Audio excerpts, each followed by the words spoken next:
और साहब मैंने सुना दिल्ली में बड़ी जोरदार अफवाह चल रही है कैबिनेट एक्सपेंशन की। कह रहे हैं कि साहब की डॉक्टर जयशंकर को हटाया जा रहा है और नहीं सर, नितिन गडकरी को हटाया जा रहा है।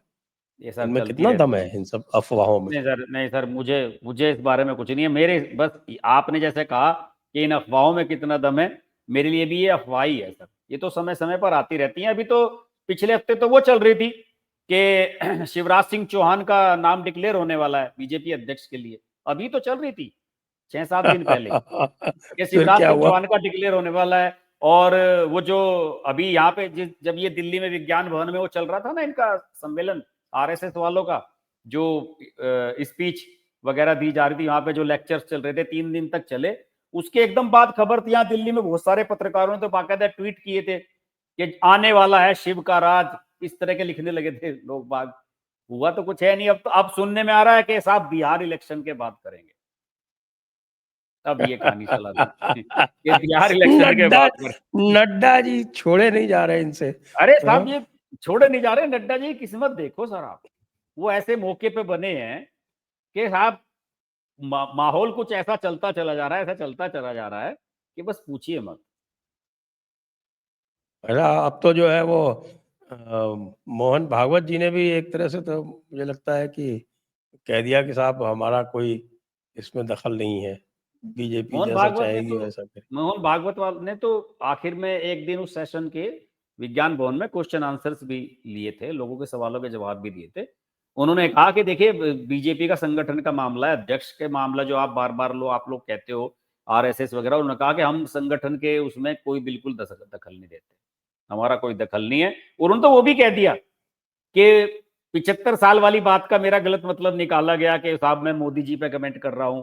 उन्होंने कहा कि मैं तो खुद 75 का हो रहा हूं अभी इसी महीने ही, और मुझे अगर 80 साल की उम्र में भी संघ ये कहेगा कि हमारे लिए काम करो, तो मैं तो खुशी खुशी करूंगा, मैं खुद रिटायर नहीं होना चाहता।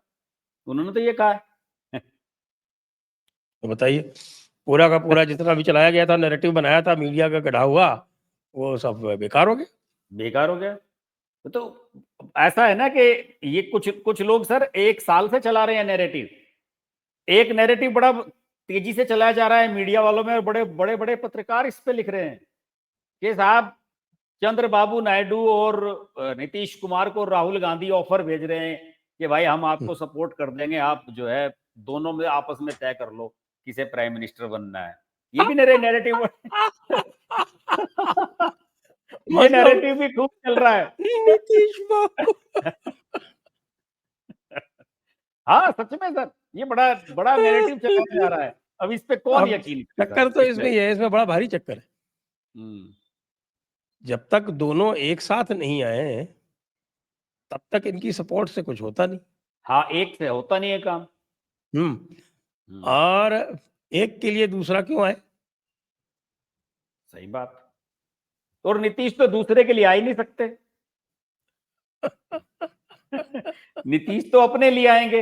और चंद्रबाबू नीतीश नायडू का तो मेन इंटरेस्ट सर यही है कि वो अपने अपने बेटे को वहां सेट कर दे, और थोड़ा सा मोदी के साथ सेटिंग करके थोड़ा सा आंध्र प्रदेश में काम करा दे। चंद्रबाबू नायडू इससे ज्यादा कुछ उसका सोचता नहीं है। उसने पिछली बार गलती की थी और उसने देख लिया। हाँ हाँ वो बहुत सयाना आदमी है, वो दोबारा गलती ये बिल्कुल करेगा नहीं। उसका हाँ। इंटरेस्ट आंध्र प्रदेश में है, उसको भी ये पता है कि वो न तो प्राइम मिनिस्टर बन सकता है और यदि बन गया तो रह नहीं सकता है। रह नहीं सकता फिर। और उसका उल्टा चंद्रशेखर इम्पैक्ट बनेगा। उसके प्रदेश में पड़ेगा। तो इसलिए उसका कोई इंटरेस्ट नहीं है। हाँ साथ में उसका जो मेन फैक्टर है वो है पवन कल्याण। हाँ, वो उभर जाएगा वहां। पवन कल्याण के बिना वो चुनाव जीत नहीं सकता। और पवन कल्याण जो है वो पूरी तरह से बीजेपी के साथ में। हाँ, इसलिए पवन ये कल्याण ने तो तो बात समझौता ही कराया था बिल्कुल इनका। ही।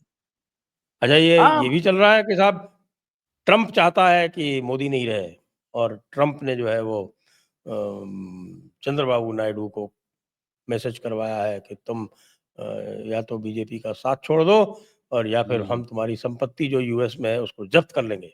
हाँ, ये भी उसी का ही पार्ट है।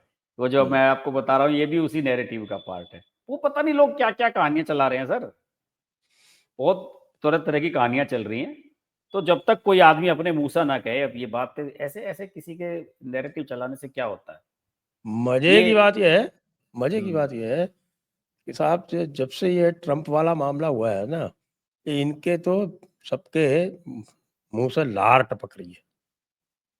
हाँ, इन्हें इन्हें जितनी ये लग लार रहा है कि वो जितनी लार कांग्रेसियों के मुंह से टपक रही है, उससे 10 गुना लार जो है वो कई सारे जो पत्रकार हैं उनके मुंह से टपक रही है।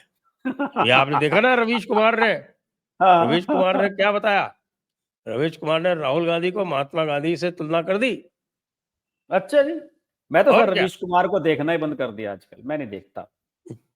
रवीश कुमार ने महात्मा गांधी से तुलना कर दी। साहब क्या बात कर रहे हैं आप?